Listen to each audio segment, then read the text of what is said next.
আজকে আমি একটা ইম্পর্টেন্ট ব্যাপারে আলোচনা করব, যেটা বেশিরভাগ মহিলাদের ক্ষেত্রেই হয়ে থাকে আর এটা অনেকের জন্য সমস্যার কারণও হয়ে দাঁড়ায়।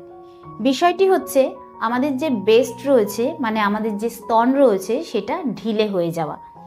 তো এই স্তন কি কারণের জন্য ঢিলে হয়ে যায় আর ঢিলে স্তন টাইট করার কি সহজ উপায় রয়েছে, সেই সমস্ত বিষয়ে কিন্তু আজকে আমি আলোচনা করব। নমস্কার, আমি মাধুরী দাস, হেলথ কনসালটেন্ট। তো চলুন শুরু করা যাক।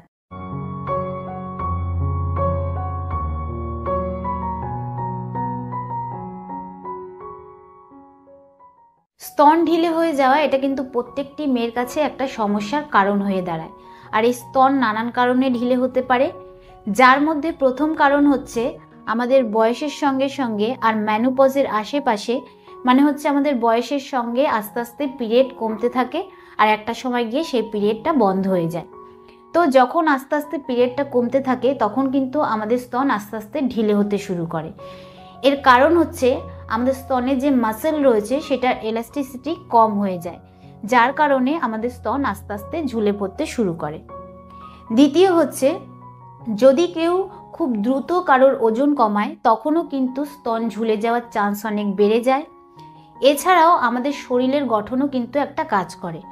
যদি কারোর শরীরের গঠন খুব ভারী হয় বা স্তন খুব ভারী হয় তখনও কিন্তু আস্তে আস্তে স্তন ঢিলে হতে শুরু করে দেয়। আবার অনেক ক্ষেত্রে এরকম দেখা গেছে যে অল্প বয়সী মহিলাদের ক্ষেত্রে, মানে মেয়েদের ক্ষেত্রে স্তন ঝুলে পড়ছে। তো এর কারণ হচ্ছে, যদি কেউ খুব বেশি এক্সারসাইজ করে, মানে সেটা জিম হতে পারে বা যে কোনো এক্সারসাইজ হতে পারে, তো এক্সারসাইজ করার সময় যদি ভালো কোয়ালিটির ব্রা না ব্যবহার করা হয় তখনও কিন্তু আপনার স্তন ঝুলে যাওয়ার অনেক চান্স বেড়ে যায়। আর সাধারণত মায়েরা বাচ্চাকে ব্রেস্ট ফিডিং করানোর ফলেও কিন্তু আমাদের স্তন ঢিলে হয়ে যায়। এছাড়াও স্তন ঢিলে হওয়ার আর একটা কারণ রয়েছে, সেটা হচ্ছে সারাদিন ধরে ব্রা পরে থাকা। অনেক মহিলাদেরই এরকম অভ্যাস রয়েছে যারা রাতের বেলাতেও ব্রা পরে শোয়। তো এরকম কিন্তু একদমই করা উচিত নয়, কারণ আমাদের স্তনে যে মাসেল রয়েছে, তার যে লিগারমেন্ট রয়েছে, তাতে কিন্তু টান ধরে, এতেও কিন্তু স্তন ঢিলে হয়ে যাওয়ার সম্ভাবনা থাকে। তো আমরা দেখেছি যে বয়সের সঙ্গে সঙ্গে এবং সময়ের সঙ্গে সঙ্গে কম বেশি আমাদের স্তন ঝুলে পড়ে। তো এই স্তন ঢিলে হয়ে যাওয়া কিভাবে আটকানো যেতে পারে?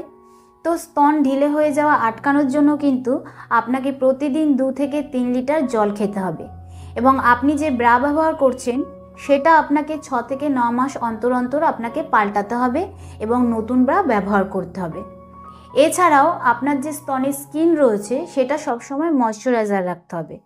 তার জন্য আপনাকে ভালো একটা ময়শ্চারাইজার কিনতে হবে আর সেটা দিয়ে প্রতিদিন রাতে আপনাকে ভালোভাবে স্তনে মাসাজ করতে হবে।